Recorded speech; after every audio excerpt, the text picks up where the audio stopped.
يا أيها الذين آمنوا اتقوا الله حق تقاته ولا تموتن إلا وأنتم مسلمون. يا أيها الناس اتقوا ربكم الذي خلقكم من نفس واحدة وخلق منها زوجها وبث منهما رجالا كثيرا ونساء واتقوا الله الذي تساءلون به والأرحام إن الله كان عليكم رقيبا. أما بعد فأعوذ بالله السميع العليم من الشيطان الرجيم. بسم الله الرحمن الرحيم. قال الله تعالى في كلام المجيد والفرقان الحميد: وعباد الرحمن الذين يمشون على الأرض هونا وإذا خاطبهم الجاهلون قالوا سلاما والذين يبيتون لربهم سجدا وقياما والذين يقولون ربنا اصرف عنا عذاب جهنم إن عذابها كان غراما إنها ساءت مستقرا ومقاما والذين إذا أنفقوا لم يسرفوا ولم يقتروا وكان بين ذلك قواما والذين لا يدعون مع الله إلها آخر ولا يقتلون النفس التي حرم الله إلا بالحق ولا يزنون ومن يفعل ذلك يلقى أثاما إن الله وملائكته يصلون على النبي يا أيها الذين آمنوا صلوا عليه وسلموا تسليما. الصلاة والسلام عليك يا سيدي يا رسول الله وعلى آلك وأصحابك يا سيدي يا حبيب الله. الصلاة والسلام عليك يا سيدي يا رحمة للعالمين وعلى آلك وأصحابك يا سيدي يا خاتم الأنبياء والمرسلين. تمام تعریفیں اس خالق کائنات کے لیے جس نے ہم سب کو پیدا کیا، دنیا میں اشرف المخلوقات انسان بنا کر بھیجا. لاکھوں کروڑوں درود و سلام دنیا کے پیدا ہونے سے لے کر تا قیامت نبی اکرم صلی اللہ علیہ وسلم کی ذات مبارکہ پر. حمد و ثناء کے بعد محترم سامعین، قرآن مجید میں سورۃ الفرقان پارہ نمبر 19-18. سورۃ الفرقان مکی صورت ہے، 6 رکوع ہیں اور 77 آیات. اللہ تعالیٰ نے سورۃ الفرقان کے آخری رکوع میں آیت نمبر 63 تا 77 میں آداب معاشرت بیان کی ہے. لوگوں کے لیے اس دنیا میں رہنے کے آداب کیا ہیں؟ مفسرین کہتے ہیں کہ اگر اس دنیا میں انسان مسلمان جو کہ نیک بندہ ہے، مومن بندہ ہے، اللہ تعالیٰ کی ان صفات پر عمل کرے گا، اللہ تعالیٰ کی ان صفات پر پورا اترتا ہے، تو دنیا میں اس کے لیے کامیابی ہے اور آخرت میں اللہ رب العزت کے ہاں اس کے لیے جنت ہے. اور وہ صفات کیا ہیں آج ہم بات کریں گے.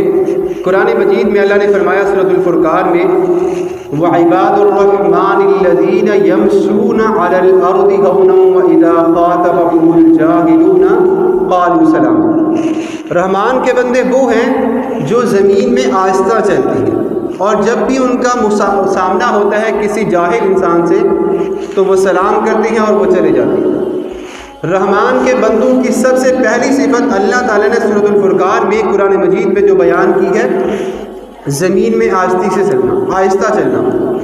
اس کا مطلب ہرگز یہ نہیں ہے کہ آپ زمین میں بالکل آہستہ چلیں. مطلب یہ ہے کہ آپ نے زمین پر اکڑ کر نہیں چلنا. ولا تصعر خدک للناس ولا تمشی فی الارض مرحا.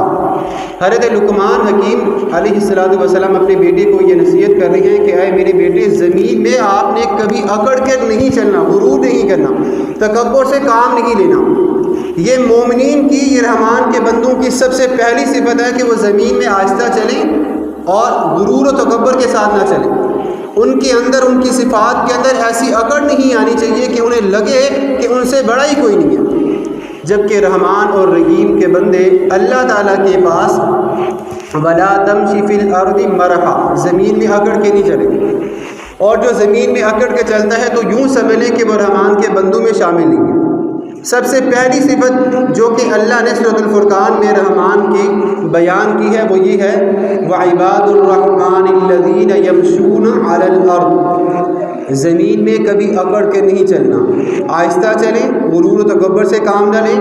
جیسا کہ آپ کو پتہ ہے کہ اللہ تعالیٰ نے سورۃ البقرہ میں ایک واقعہ بیان کیا ہے شیطان کا اور حضرت آدم علیہ السلام کا، قصہ آدم و ابلیس۔ اللہ تعالیٰ نے جب فرشتوں کو حکم دیا کہ وہ سارے کے سارے حضرت آدم علیہ السلام کو سجدہ کرے تو سب نے سجدہ کیا سوائے ابلیس کے۔ وہ یہ سمجھتا تھا کہ مجھے آگ سے پیدا کیا گیا اور انسان کو مٹی سے پیدا کیا گیا، تو آگ جس چیز کو آگ سے پیدا کیا گیا وہ مٹی کے آگے کیسے جھک سکتی ہے، کیسے وہ سجدہ کر سکتی ہے؟ تو اس نے بھی تکبر کیا تھا، غرور کیا تھا اور فخر کیا تھا، اور اللہ نے اسی کام کے بدلے میں اس کو جنت سے آسمان دنیا سے نکال کر دنیا میں پھینک دیا اور ہمیشہ کے لیے رسوا کر دیا۔ تو مومنین کی سب سے پہلی صفت، رحمان کے بندوں کی سب سے پہلی صفت یہ ہے کہ وہ زمین میں آہستہ چلیں، اکڑ کے نہ چلیں۔ دوسروں کو یہ نہ لگے کہ ان سے بڑا ہی کوئی نہیں ہے، رتبے میں ہو، مال و دولت میں اگر وہ بڑے ہیں تو پھر بھی وہ زمین میں آہستہ چلیں، یہ رحمان کے بندوں کی پہلی صفت ہے۔ اور مفسرین بتاتے ہیں کہ اگر رحمان کے بندوں کی یہ صفت اگر وہ اپنے اندر اپنا لیتی ہیں تو دنیا میں ان کے لیے کامیابی ہے اور آخرت میں اللہ کے پاس ان کے لیے جنت ہے۔ اور دوسرے نمبر پر جو صفت بتائی گئی ہے قرآن مجید کی ان آیات میں وَإِذَا خَاطَبَهُمُ الْجَاهِلُونَ قَالُوا سَلَامًا، جب ان کا سامنا ہوتا ہے جاہل لوگوں سے تو وہ ان کو سلام کرتے ہیں اور چلے جاتے ہیں۔ اس آیت مبارکہ میں اللہ نے بیان کیا ہے کہ جاہل لوگ، اب دیکھیں جن لوگوں کے پاس علم نہیں ہوتا، جو ان پڑھ ہوتے ہیں، وہاں اس سے مراد وہ انسان ہی ہیں کہ یہ جاہل ہیں۔ یہ تو اللہ کی ایک صفت ہے کہ کسی کو علم دیا گیا یا کسی کو نہیں دیا گیا۔ قُلْ هَلْ يَسْتَوِي الَّذِينَ يَعْلَمُونَ وَالَّذِينَ لَا يَعْلَمُونَ، اللہ نے کسی کو علم دیا اور کسی کو نہیں دیا۔ ہر انسان اللہ تعالیٰ کی بارگاہ میں برابر ہے۔ اگر کوئی تقوی اختیار کرتا ہے تو وہ اللہ کی نظر میں بے حد پسندیدہ ہو جاتا ہے۔ یہاں پہ یہ مراد ہے کہ جاہل لوگ ایسے انسان جو کہ جہالت کا پیغام عام کر دیتے ہیں، جو دنیا کے اندر برائی پھیلانے کا سبب بنتے ہیں۔ جہاں پہ ایسی مجلسیں دیکھیں آپ کہ کسی جگہ پر جوا چل رہا ہے، کسی جگہ پہ شراب کے اڈے کھلے ہوئے، تو انسان جب مومن کا بندہ، جو اللہ رحمان کا بندہ، وہ صفت وہ یہ دیکھتا ہے کہ یہ ایسی جگہ ہے تو وہاں پر وہ رکنا پسند ہی نہیں کرتا۔ اس کو وہ جگہ اتنی بری اور ناپسندیدہ لگتی ہے کہ اللہ نے فرمایا کہ وہ وہاں وہ رحمان کا بندہ اس جگہ پہ جاتا ہے اور سلام کر کے نکل جاتا ہے، چلا جاتا ہے۔ یہ رحمان کے بندوں کی دوسری صفت۔ وَإِذَا خَاطَبَهُمُ الْجَاهِلُونَ قَالُوا سَلَامًا وَإِذَا سَمِعُوا اللَّغْوَ أَعْرَضُوا عَنْهُ وَقَالُوا لَنَا أَعْمَالُنَا وَلَكُمْ أَعْمَالُكُمْ سَلَامٌ عَلَيْكُمْ لَا نَبْتَغِي الْجَاهِلِينَ۔ جب یہ لوگ دیکھتے ہیں کہ ایسی مجلسیں لگی بیٹھی ہیں جہاں پہ برائی کا کام چل رہا ہوتا ہے، تو اللہ والے لوگ کیا کام کرتے ہیں؟ سلام کرتے ہیں اور وہ کہتے ہیں کہ ہم تم سے بحث کرنا ہی نہیں چاہتے۔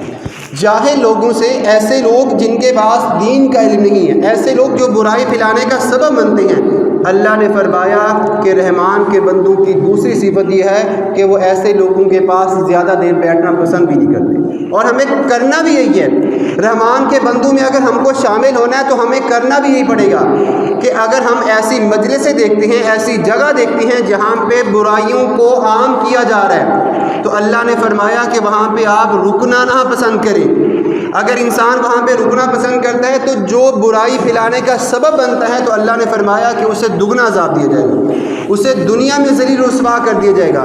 رحمان کے بندے تو ایسے ہوتے ہیں جو اللہ کی بارگاہ میں ہمیشہ سر جھکا کر اس کے حکم کو مان لیتے ہیں۔ اللہ نے کسی کام کے کرنے کا حکم دیا تو فوراً اس پر عمل کر لینا۔ یہ ہم مومنوں کے لیے حکم دیا جا رہا ہے کہ ہم نے رحمان کے بندوں میں شامل ہونا ہے، اور شامل ہونے کے لیے اللہ نے جو احکامات ہمارے ذمے لگائے ہیں وہ کرنا پڑے گا، اور جب تک ہم اس کو نہیں کریں گے ہم رحمان کی اللہ کے ان بندوں میں شامل نہیں ہوں گے۔ اللہ نے پھر آگے فرمایا وَالَّذِينَ يَبِيتُونَ لِرَبِّهِمْ سُجَّدًا وَقِيَامًا، اور وہ لوگ جو راتوں میں اپنے رب کے لیے عبادت کرتے ہیں، جو راتوں میں قیام کرتے ہیں، کھڑے ہوتے ہیں اپنے رب کے پاس، اپنے رب کے حضور عبادات کرتے ہیں۔ دنیا میں عبادت کرنے کے لیے دن کا ٹائم کوئی عام نہیں ہے، اس میں کوئی عیب نہیں ہے، لیکن چونکہ دن کے ٹائم میں، دن کی عبادات میں ہم ریاکاری میں بھی شامل ہو سکتے ہیں، ہم ریاکاری دکھاوے کے لیے بھی ہو سکتی ہے۔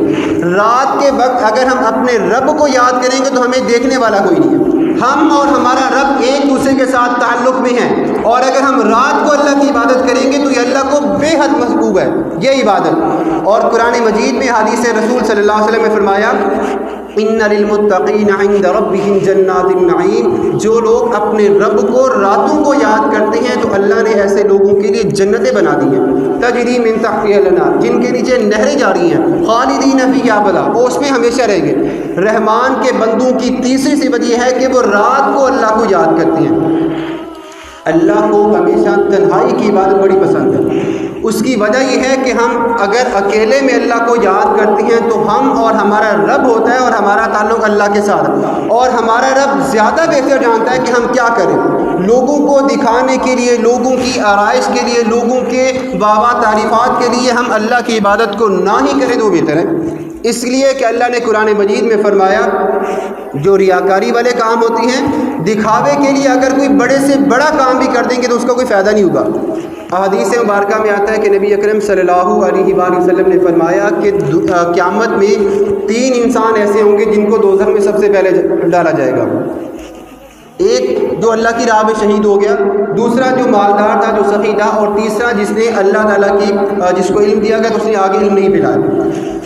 اب جو مالدار انسان ہے وہ تو اللہ کی بارگاہ میں یہ کہے گا کہ اللہ تعالیٰ میں نے تو آپ کی بارگاہ میں دنیا میں اتنا مال خرچ کیا کہ لوگوں نے جو ہے وہ مجھے مالدار سخی کہنا شروع کر دیا، پھر بھی مجھے جنت میں نکال کے جہنم میں ڈالا جائے۔ تو اللہ فرمائیں گے کہ تم نے دنیا میں یہ مال اس لیے خرچ کیا کہ لوگ تمہاری تعریف کریں، دنیا میں تمہیں وہ مقام مل گیا، لوگوں نے تمہاری تعریف بھی کر دی، تمہارے نام کی تختیاں بھی لگی، سب کچھ ہو گیا، اب یہاں پہ کچھ نہیں کیا۔ اللہ کے لیے اگر ہم کوئی بڑے سے بڑا کام کریں وہ کتنا بھی محبوب کیوں نہ ہو، لیکن اگر ریاکاری کے لیے ہم کریں گے تو اس کا کوئی فائدہ نہیں ہوگا۔ اور اگر اللہ کے لیے، اللہ کی رضا کو حاصل کرنے کے لیے اگر ہم کچھ چھوٹا سا بھی کام کر دیں اور اللہ کی بارگاہ میں وہ اتنا پسندیدہ اور محبوب بن جاتا ہے کہ ہم اللہ کے محبوب بندے بن جاتے ہیں۔ یہ رحمان کے بندوں کی صفت ہوتی ہے کہ وہ ریاکاری کے لیے، دکھاوے کے لیے دنیا میں کوئی کام نہیں کرتے۔ اللہ نے فرمایا والذین یبیتون لربہم سجدا وقیاما والذین یقولون ربنا اصرف عنا عذاب جہنم ان عذابها کان غراما۔ غراما احادیث مبارکہ میں رسول اکرم صلی اللہ علیہ وآلہ وسلم نے اور مفسرین نے اس لفظ کی وضاحت کرتے ہوئے یہ فرمایا ہے کہ ایسے لوگ جو کہ دنیا میں انسانیت کے لیے، ایسے لوگ جو کہ دنیا میں اپنے رب کو راضی کرنے کے لیے کام کرتے ہیں تو اللہ نے فرمایا کہ وہ جنت میں داخل ہو جائیں گے اور جہنم سے ان کو دور کر دیا جائے گا۔ لیکن ایسے لوگ جو کہ ریاکاری کے لیے کام کرتے ہیں، ایسے لوگ جو کہ دنیا کے لوگوں کو دکھانے کے لیے کام کرتے ہیں اور دنیا کی نظروں میں محبوب بننا چاہتے ہیں، تو اللہ نے فرمایا کہ غرامہ، ان کو ایک ایسا عذاب آ جائے گا جو ان کو چمٹ جائے گا، انہیں پکڑ لے گا۔ مجرموں کے لیے یہ لفظ استعمال کیا گیا ہے۔ اور اللہ نے فرمایا حدیث مبارکہ میں آتا ہے کہ جو غرامن کا لفظ استعمال کیا جاتا ہے وہ ایک قرض دار کے لیے بھی کیا جاتا ہے، کہ جو قرض دار ہوتا ہے وہ ہمیشہ مقروض کے گلے پڑے ہی رہتا ہے، اس کو کہتا ہے کہ جب تک میرا قرض آپ نہیں دیں گے میں آپ کی جان نہیں چھوڑوں گا۔ انہا کان غرامہ، اور یہ بہت ہی برا عذاب ہے جس کے بدلے میں اللہ نے یہ فرمایا کہ اگر دنیا کے دکھاوے کے لیے، دنیا کی خواہشات کے لیے آپ کام کریں گے تو دنیا میں تمہیں مل جائے گا، لیکن کل کو قیامت میں تمہیں اس کا کوئی اجر نہیں ملے گا۔ یہ رحمان کے بندوں کی چوتھی صفت۔ پھر آگے اللہ نے فرمایا انہا کانت غرامہ والذین اذا انفقوا لم یسرفوا ولم یقتروا وکان بین ذلک قواما۔ سمجھنے والی بات ہے کہ اللہ نے فرمایا جو لوگ فضول خرچی نہیں کرتے، اسراف نہیں کرتے اور کنجوسی بھی نہیں کرتے، یہاں پہ 2 صفتوں کا استعمال کیا گیا ہے۔ سب سے پہلی صفت یہ ہے کہ اللہ نے فرمایا کہ والذین اذا انفقوا، اگر آپ نے اللہ تعالیٰ کے رستے میں کوئی چیز خرچ کرنی ہے تب بھی آپ نے اسراف نہیں کرنا، تب بھی زیادتی نہیں کر دینی کہ آپ نے اللہ تعالیٰ کے رستے میں سب کچھ خرچ کر دیا اور بعد میں آپ مقروض ہو کے بیٹھ کے کسی سے قرض لے رہے ہیں، اپنی ضروریات کو پورا کرنے کے لیے دوسروں کے ہاتھ پلا رہے ہیں، ایسا بھی نہیں کرنا۔ اللہ کے نبی حضرت محمد مصطفیٰ صلی اللہ علیہ وآلہ وسلم نے صحابہ کو یہ تلقین کی ہر کام میں اعتدال ہونا چاہیے، ہر کام میں میانہ روی ہونی چاہیے، عبادات میں بھی، نمازوں کے اندر بھی، اور اگر آپ نے اللہ تعالیٰ کے راستے میں کچھ چیز خرچ کرنی ہے تو بھی اعتدال ہونا چاہیے۔ تو بھی آپ نے کیا کام کرنا ہے؟ فضول خرچی نہیں کرنی. ولا تبذر تبذیرا ان المبذرین کانوا اخوان الشیاطین. جو لوگ فضول خرچ ہوتی ہیں، جو جن لوگوں کو اللہ نے دنیا میں مال زیادہ عطا کیا اور وہ بے تحاشا خرچ کر دیتے ہیں اور اس کے بعد وہ خود بھوکے ہو کے بیٹھ جاتے ہیں، ضروری اپنی ضروریات کو پورا کرنے کے لیے دوسروں کے آگے ہاتھ پھیلاتے ہیں. تو ایسے لوگوں کے بارے میں بھی اللہ نے فرمایا کہ ایسا کام نہیں کرنا چاہیے، اعتدال کرنا چاہیے. قد اور پھر کنجوسی سے کام لینا چاہیے، اعتدال سے کام لیں، آپ کو تنگی نہیں ہوگی. حدیث مبارکہ میں آتا ہے کہ جس انسان نے میانہ روی کو اختیار کی وہ میانہ روی کو اختیار کرے گا وہ کبھی تنگ دست نہیں ہوگا، اور جو انسان بے تحاشا فضول خرچی کرے گا وہ ہمیشہ تنگ دستی ہوگا. تو حدیث مبارکہ بھی ہمیں یہ بتاتی ہے کہ اللہ تعالیٰ کی بارگاہ میں اور ویسے بھی ہمیں اسراف سے کام نہیں لینا. اللہ نے جو مال دیا ہے اس کو ایک ضرورت کے مطابق خرچ کریں، اللہ اس کا ثواب بھی دیتا ہے اور اس کا اجر بھی ملتا ہے. اور اگر آپ کو اللہ نے مال دیا ہے تو آپ نے کنجوسی سے بالکل کام نہیں لینا، بخل سے کام نہیں لینا. ایسا نہیں ہو کہ آپ نے اپنی جائز ضروریات کے لیے بھی کام نہ کریں، اس کو استعمال نہ کریں. حدیث مبارکہ میں آتا ہے کہ نبی اکرم صلی اللہ علیہ وسلم فرماتے ہیں کہ جس انسان کو اللہ نے مال و دولت دی ہے نا، اس کو چاہیے کہ وہ اپنے لباس میں، کھانے پینے میں، رہن میں یہ چیزوں کا استعمال بھی کرے. ایسا نہ ہو کہ اللہ نے جو اس کو نعمتیں عطا کی ہیں وہ اس کو استعمال ہی نہ کرے. جس انسان کے پاس کھانے پینے کے لیے وافر مقدار میں ضروریات ہیں تو وہ اس کو استعمال بھی کرے، اس سے وہ اللہ کی نعمتوں کا اظہار ہوتا ہے. اور جو انسان ایسا کرتا ہے تو اللہ نے فرمایا کہ اس کو زیادہ دیا جاتا ہے، اس کے اندر اس کے مال میں کمی نہیں کی جاتی. اور پھر اسراف سے ہم نے کام نہیں لینا، کنجوسی سے کام نہیں لینا. والذین اذا انفقوا لم يسرفوا ولم يقتروا وكان بين ذلك قواما والذین لا يدعون مع الله إلها آخر ولا يقتلون النفس التي حرم الله إلا بالحق ولا يزنون. اللہ نے فرمایا اور ایسے لوگ جو کہ اللہ کے علاوہ کسی اور کو نہیں پکارتے، نہ ہی وہ اپنے اولاد کا قتل کرتے ہیں، نہ حق قتل کرتے ہیں. اگر اللہ تعالیٰ کی بارگاہ میں یہ لوگ ہیں جو کہ اللہ نے جو ان کو مال دیا اس میں سے خرچ کرتے ہیں اور وہ اللہ کے علاوہ کسی اور کو پکارتے نہیں ہیں، تو اللہ نے فرمایا کہ یہ ایک ایسا گناہ ہے شرک. اگر ہم اللہ کے علاوہ کسی اور کو پکاریں گے، کسی اور کی عبادت کریں گے تو یہ اللہ کبھی معاف نہیں کرے گا.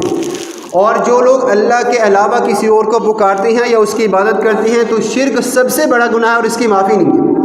باقی اس کے علاوہ اللہ تعالیٰ باقی جو بھی ہم گناہ کر لیتے ہیں، آگے انہی آیات مبارکہ میں اللہ نے فرمایا کہ وہ اللہ کی اگر توبہ کرتی ہیں تو اس کو معاف کر دیا جاتا ہے، اور جس انسان سے کوئی غلطی ہو جاتی ہے تو وہ معافی مانگ لیتا ہے تو اللہ اس کی جو برائیاں ہیں وہ نیکیوں میں تبدیل کر دیتا ہے. سورۃ الفرقان کی آیت نمبر 63 سے لے کر 77 تک اللہ تعالیٰ نے رحمان کی صفات بیان کی کہ اللہ کے ایسے بندے جو اس کے خاص ہوتے ہیں، اگر وہ ان 13 صفات پر عمل کر لیں گے تو دنیا میں بھی کامیابی ہے اور آخرت میں بھی ان کے لیے جنت میں ٹھکانہ ہوگا. تو اللہ پاک سے دعا ہے کہ اللہ تعالیٰ ہمیں ان صفات پر پورا اترنے کی اور نبی اکرم صلی اللہ علیہ وسلم کے فرامین پر، اللہ تعالیٰ کے فرامین پر عمل کرنے کی توفیق عطا فرمائے. جو پڑھا اللہ تعالیٰ اس پر عمل کرنے کی توفیق عطا فرمائے. وما علینا الا البلاغ المبین.